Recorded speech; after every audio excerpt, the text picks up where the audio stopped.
Bon dia. A TV Sal, sempre que són eleccions municipals, entrevistem els nostres candidats. Hem fet un treball de recerca entre els veïns per tal de resumir què és el que més ens preocupa a tots els saltencs. Avui estem entrevistant els candidats de Canviem Sal. Bon dia. Molt bon dia, moltíssimes gràcies. Primer de tot he de dir gràcies a TV Sal per fer aquesta feina, que és una feina molt interessant pels veïns i per les veïnes. Jo soc en Wilder Palacio, actualment estic com a regidor a l'Ajuntament i encapçalaré la llista de Canviem Sal per les eleccions, pel mandat del 2019. Hola, jo me dic Arantxa del Valle, soc veïna de Mas Masó i estic en el número 2 de la candidatura de Canviem Sal. Jo soc Francesc Ortega, soc veí de Plaça Catalunya de tota la vida i soc el tercer de la llista de la candidatura de Canviem Sal. Molt bé, i un cop que ens hem presentat tots, començarem. És un total de 12 preguntes que ho hem dividit en 4 blocs, perquè cada candidat ens aporti les seves solucions en el cas de que arribi al governament de Sal. Llavors, amb el vostre permís, comencem. I començarem pel primer bloc, que és habitatge. Els saltencs ens trobem amb una sensació de que hi ha màfies i adolescents que ocupen pisos impunement per vendre les claus i sobretot que ocasionen destrosses i problemes greus de convivència. Què penseu fer per solucionar aquest problema i que no se produeixin aquestes ocupacions? Jo crec que la resposta és força evident. S'ha d'acabar amb els pisos buits. A Sal hi ha un problema, una problemàtica que és molt evident i és molt recurrent escoltar veïns i veïnes que pateixen aquest tipus de problemes als seus blocs. S'ha d'eliminar els pisos buits. Què vol dir això? És molt senzill, simplement tornar a posar aquests pisos en el mercat de les vivendes, donar la seva funció original, que és la de que hi visqui gent. En el moment en què aquests pisos s'utilitzen per la seva funció original, tot l'altre desapareix. La inseguretat, la insalubritat, la incomoditat són prejudicis que s'estan donant i que cal liquidar. Doncs per això el primer que hem de fer és aplicar la normativa vigent. Hem de parlar de la possibilitat de gravar els pisos que estan buits, els bancs que els estan retinguent per especular. No podem ser víctimes de l'especulació bancària en aquest aspecte. Hem de dificultar els desnonaments de famílies que estiguin passant per una situació de precarietat econòmica, que això liquidi la seva forma de vida amb una expulsió. S'han de fer mediacions i s'ha d'evitar que el desnonament sigui la solució primera en aquests problemes. I també dotar d'eines a l'Oficina d'Habitatge de Sal perquè pugui fer la seva tasca amb normalitat i que definitivament es normalitzi aquesta situació i s'elimini quelcom tan greu des del meu punt de vista, que és l'especulació retinguent per part dels grans propietaris i dels pisos, retinguent aquest parc immobiliari per motius, jo entenc que per motius d'especulació que ens està perjudicant a tot el municipi i a tots els veïns i veïnes. Molt bé. Una vegada has contestat aquesta, passarem a la següent, també dintre del bloc d'habitatge, perquè hi ha un altre tema que també preocupa molt els presidents i veïns de les comunitats, i és la poca comunicació que tenen amb l'oficina d'habitatge d'aquí de Sal, i això es provoca que en unes comunitats que tenim en un estat tan fràgil, sobretot es queixen de que no consulten els presidents ni supervisen els pisos de lloguer social. Llavors, això està trencant la convivència dels veïns. Ens podríeu dir què proposeu per solucionar aquest tema? Sí, és una cosa ben senzilla. Mira, recordo que no fa molt una veïna justament que havia posat un pis en lloguer social va anar a l'Ajuntament a queixar-se justament d'aquesta situació. És a dir, és una situació real que molts veïns i veïnes pateixen. La qüestió és la següent. Nosaltres tenim una mancança molt greu de recursos en aquesta oficina local d'habitatge. Per tant, ha de ser una prioritat per atendre aquesta situació, dotar d'eines, dotar de recursos humans, dotar de pressupost aquesta oficina local d'habitatge. A partir d'aquí, nosaltres tenim clar que una de les coses que s'ha de tenir és parar l'orella. És a dir, és necessari que aquesta oficina local d'habitatge tingui una secció que tingui relació directa amb els veïns i veïnes i que a partir d'aquí nosaltres puguem sostreure quina és la situació. Torno a dir, hi ha una mancança molt greu hi ha una problemàtica molt greu que s'accentua per la manca absoluta o relativa molt gran de recursos. La solució és aquesta, donar més recursos a aquesta oficina local d'habitatge, que això estigui visibilitzat en els pressupostos i que es redueixi en recursos humans, recursos materials i demés. Hem de parar l'orella, sentir els veïns i veïnes. Molt bé, passarem al segon bloc, que és el de seguretat, civisme i neteja. Una altra de les preocupacions grans que hi ha a Salt és la sensació de falta de seguretat. Ara mateix tenim un repunt de robatoris en cotxes, comerços, pisos, locals, etc. Ja sabem que no és un tema exclusiu de Salt i que té repuntades a dalt i avall, però la sensació els saltencs la tenim aquí. Què teniu pensat per evitar això?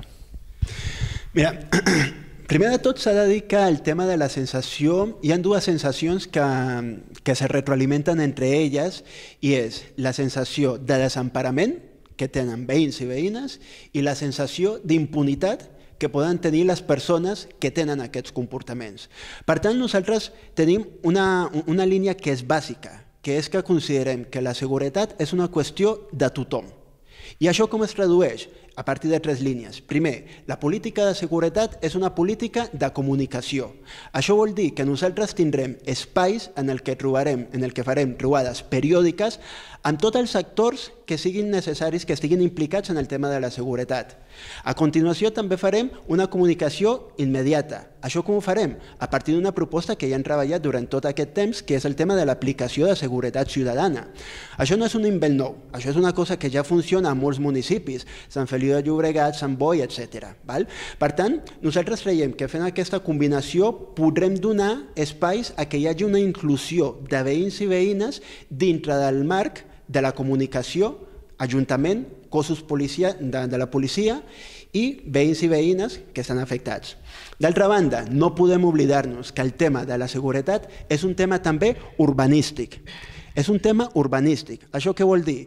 Que quan nosaltres veiem que hi ha deixadesa i que hi ha un incivisme, la deixadesa comporta incivisme, l'incivisme deixadesa, i això comporta una espiral d'autodestrucció del nostre municipi que hem de trencar.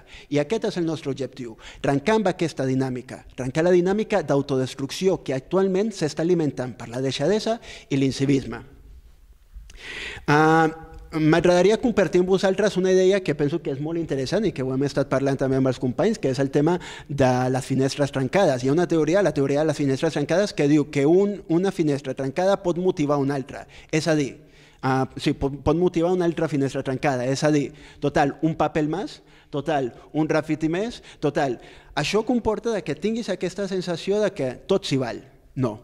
Nosaltres volem que aquest municipi deixi aquesta dinàmica i trencar amb la deixadesa i l'incivisme, que això es reflecteix en l'urbanisme.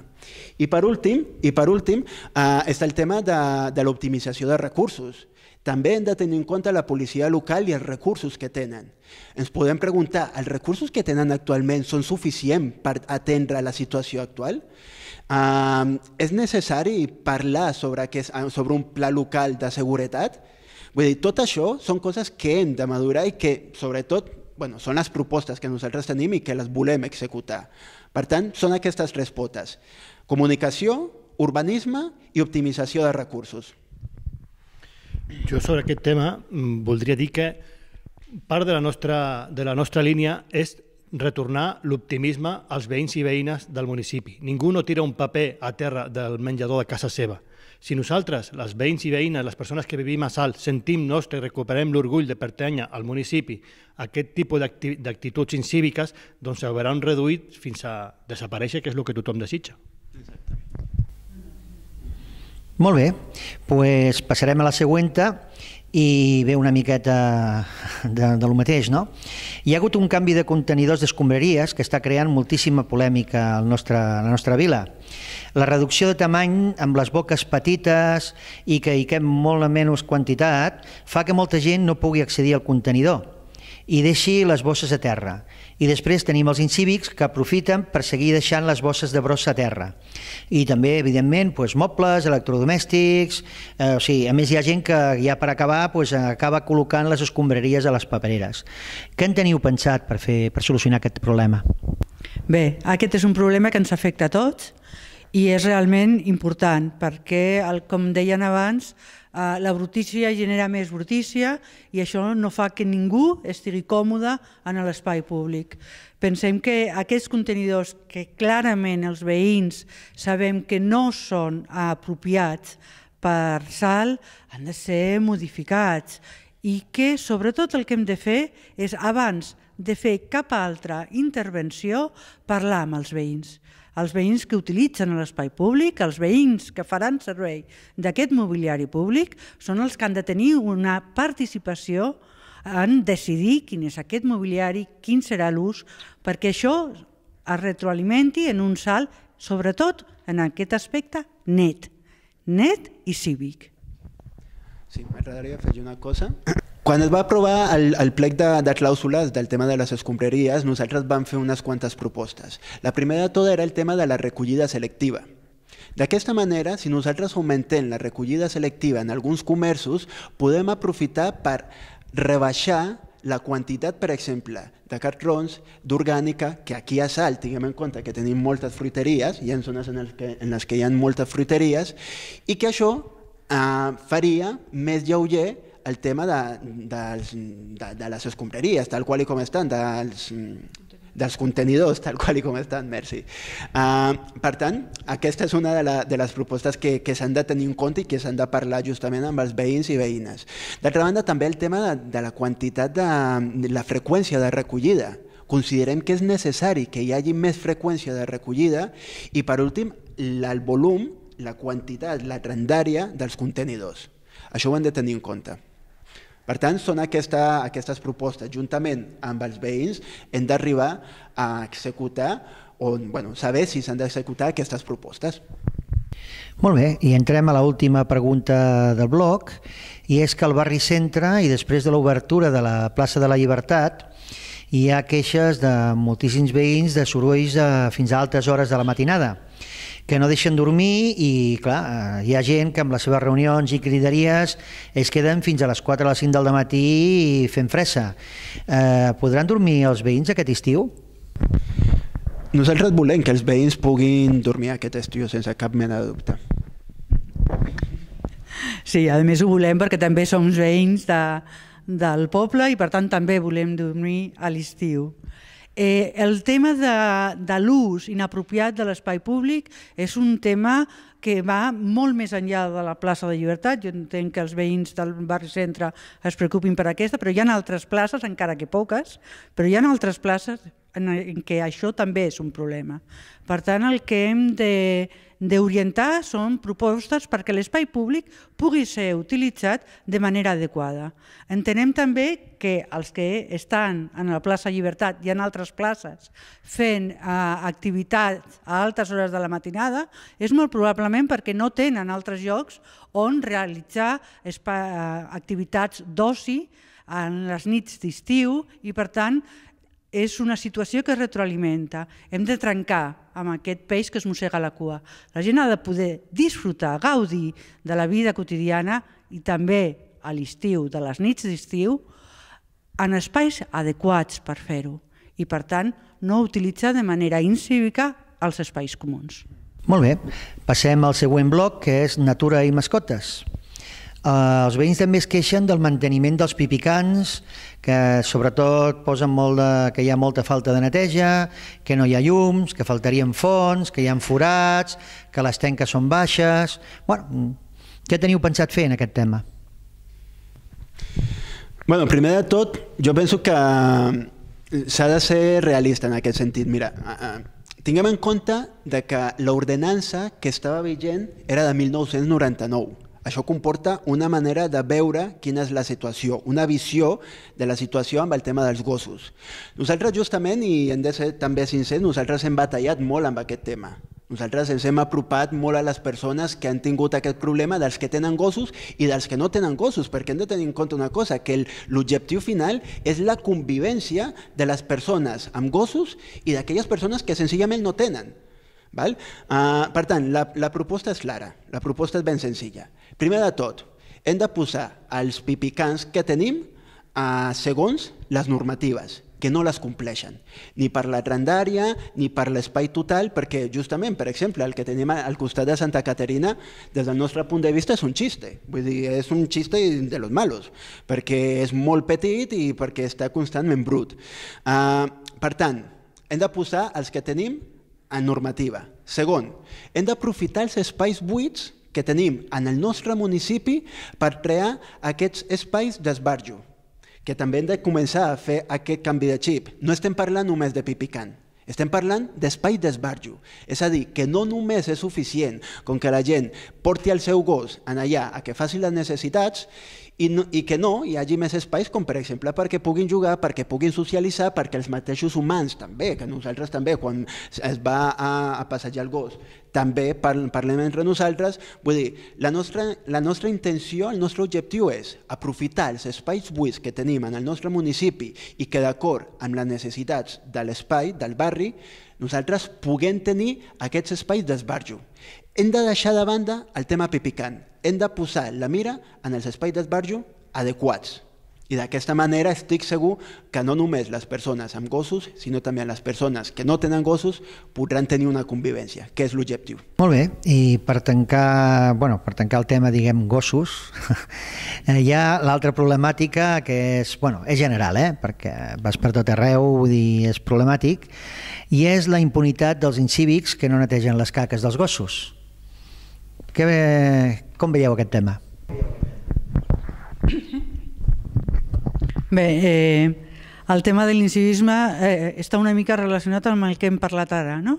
Si els propietaris dels gossos tenen espais d'esbarjo on els gossos poden córrer, saltar, disfrutar, i ells poden compartir un espai i un temps i activitats amb els seus gossos, és molt més probable que tinguin cura també d'aquests espais i, per tant, reduir l'incivisme. Ara bé, també és veritat que en el moment en el que se'l tingui aquests espais que són d'esbarjo per gossos, que estiguin ben adequats, cuidats, l'Ajuntament haurà d'aplicar de manera una mica més estricta les normatives que ja existeixen sobre la recollida dels excrements dels gossos. Nosaltres sabem que hi ha veïns que han fet activitats per recollir aquests excrements del carrer i això hi han arribat a recollir una quantitat molt important i això no pot ser, no és tolerable, però ha d'anar vinculat amb donar opcions perquè les mascotes també tinguin un espai a salt.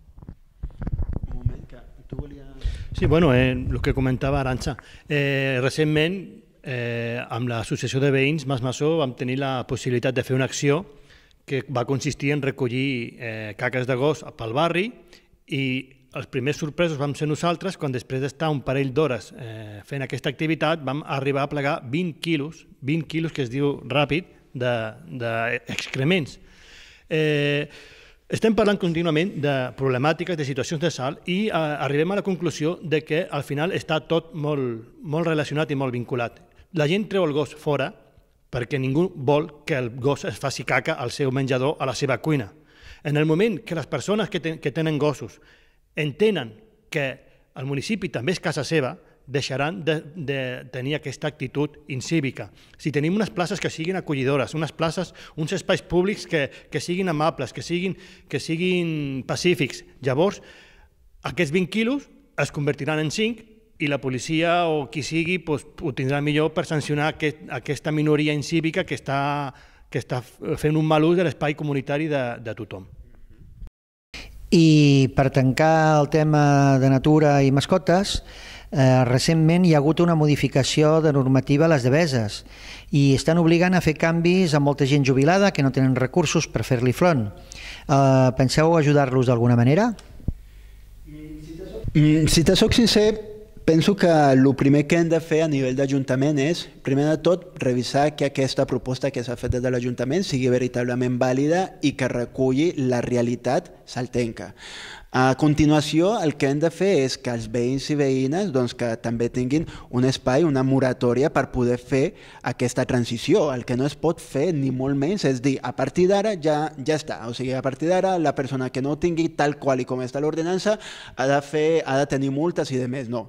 S'han de fer moratòries, hem de tenir aquest espai de transició i torno a dir que veïns i veïnes que sàpiguen, que nosaltres puguem sentir, que nosaltres puguem escoltar quina és la situació real a les Deveses, també en aquesta situació. És senzill, en realitat penso que és una qüestió de voluntat i de maneres de fer.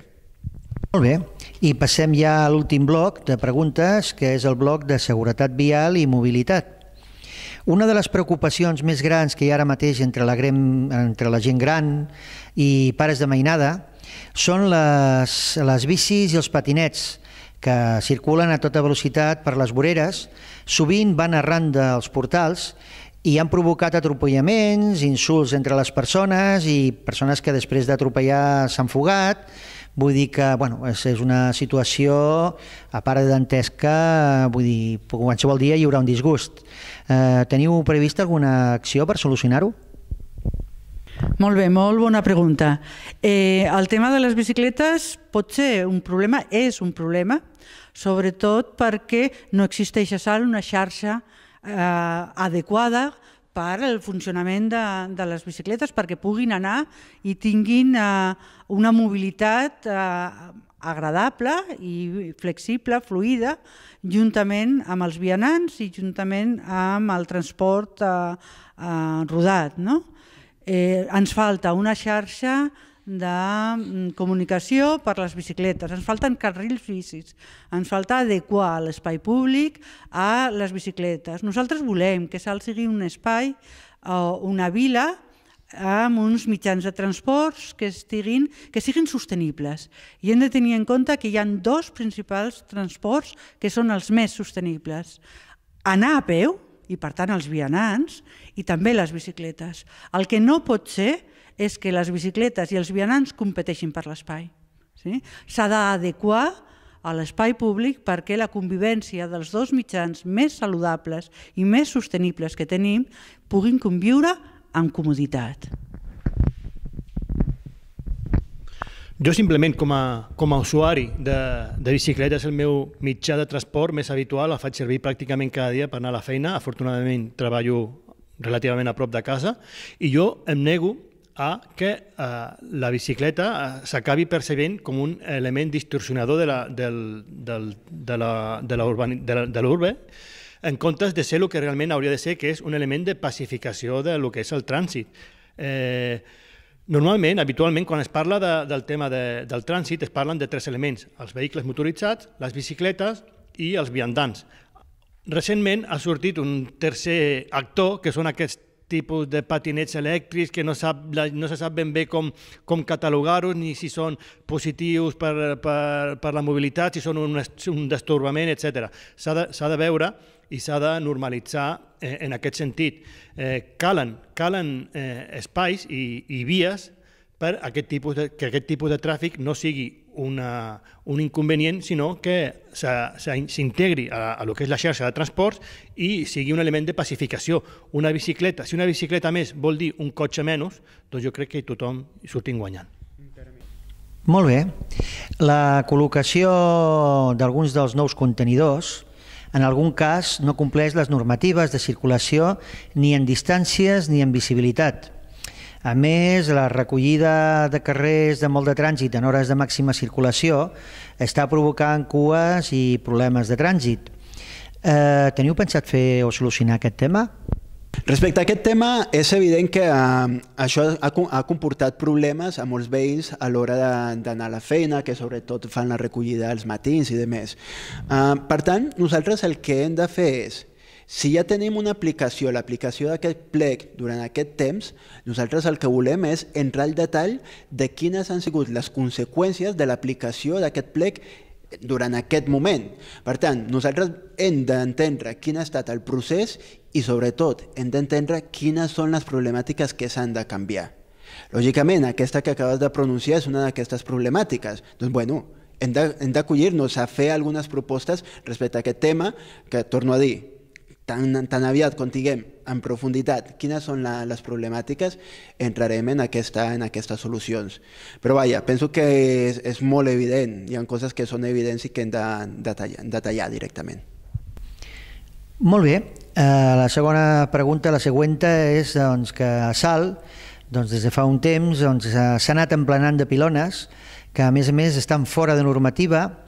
Tenim barreres arquitectòniques que posen en perill nens, gent gran, ciclistes i persones amb mobilitat reduïda. Penseu solucionar aquest problema? Te seré sincer. Canviem Salt estem fent un programa que intenta reflexar les inquietuds i la problemàtica del municipi. Intentem ser acurats, però fins al punt de les pilones no havíem entrat en aquell detall. El que sí que tenim clar és que és molt important pel consistori, per la gent que vulgui representar el municipi, escoltar quines són les queixes i quins són les aportacions dels veïns i les veïnes respecte a qualsevol realitat quotidiana del municipi. Si realment veïnes i veïns mostren una preocupació per un tema com podrien ser aquestes pilones, doncs l'Ajuntament ha de plantar i ha de mirar què és el que està passant. Si aquestes pilones estan sent realment útils per la seva utilitat inicial, si s'adequen a normativa i si representen algun tipus de perill cap a veïns i veïnes. Ningú no vol deixar-se el nas o les dents caminant pel carrer. Evidentment, si es valora que aquestes pilones perjudiquen més que no pas beneficien, doncs s'haurà de canviar i buscar un altre model de delimitació espacial que no sigui problemàtica, simplement. Molt bé. I ara, per últim, fem l'última pregunta, que és una nouvinguda, i són les zones verdes. O sigui, hi ha una queixa bastant gran en qüestió de veïns, especialment perquè no només hi ha per la zona verda en si el que significa, sinó perquè estan fetes repartides en 3 zones, i Salt és un poble molt petit. I llavors, com repercuteix això? Repercuteix que encara que tu estiguis abonat en el teu barri, si hi ha poques places i no en trobes lloc, no pots anar 2 carrers més enllà perquè és una altra zona i llavors te poden multar. Això passa que obliga la gent a anar a aparcar molt lluny del seu barri i saturar zones més tranquil·les. Heu estudiat una mica aquest tema? Aquesta és molt bona pregunta. El que passa és que realment nosaltres en la posició actual en la que tenim i el nivell de transparència comunicativa que té l'actual equip de govern, és difícil entendre els per què es prenen les decisions, com es prenen les decisions i sobretot com es prenen unes decisions que generen aquesta problemàtica als veïns i les veïnes. Llavors, realment el que necessitem és millorar la transparència en la presa de decisions per una banda i després la comunicació amb els veïns i veïnes perquè sí que és possible que l'Ajuntament i els equips de governs no ho facin tot bé, però han de tenir les orelles obertes per poder reaccionar d'una manera fluida, ràpida i donar solucions a problemes que de fet genera el propi consistori a l'establir una sèrie de zones d'una manera probablement desajustada amb les necessitats dels veïns. M'agradaria afegir una cosa en la línia del que comentes, i és que no hi ha un estudi que demostri aquesta necessitat com a tal. O sigui, durant aquest temps nosaltres hem vist que el tema de les zones blaves i de les zones verdes ha estat fet servir més com un afany recaptatori que no com una garantia de mobilitat interna dintre del nostre municipi. Que clar, nosaltres també hem de tenir en compte una cosa, tenim l'urbanisme que tenim els carrers que tenim, el que no volem en tot cas és que hi hagin cotxes aparcats durant una setmana, durant 2 setmanes. Hem d'estudiar també això. Però el que sí que puc dir és que a dies d'ara no hi ha un estudi que demostri aquesta necessitat i que com a tal nosaltres hem d'entrar en detall sobre quina és la situació sobre aquest tema. Per tant, la nostra proposta és ben clara. Nosaltres hem d'entrar en detall sobre quina és la situació i crear un projecte respecte a aquest tema que garanteixi la mobilitat interna en el nostre municipi. Doncs moltes gràcies per la vostra col·laboració en nom de tots els veïns de la nostra vila, ja que amb aquesta entrevista els ajudem entre tots a prendre la decisió de vot que creguin que és la millor per la nostra vila. Moltíssimes gràcies. A vosaltres. Moltíssimes gràcies per la feina, moltíssimes gràcies.